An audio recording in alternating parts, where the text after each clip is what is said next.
கடந்த 28ஆம் தேதி தமிழகத்தில் எல்லோருக்கும் அதிர்ச்சியான செய்தியாக இருந்தது நடிகர் விஜயகாந்தின் மரணம்தான்.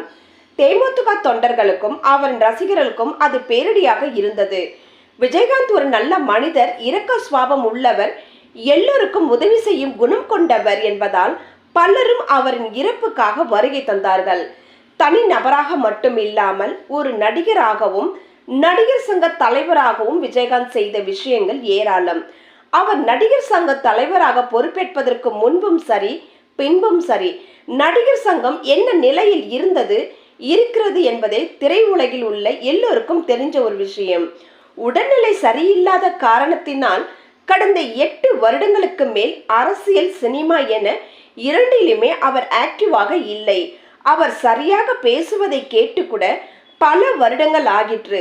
சினிமாவில் கணீர் குரல், அவர் வசனம் பேசும் ஸ்டைல்,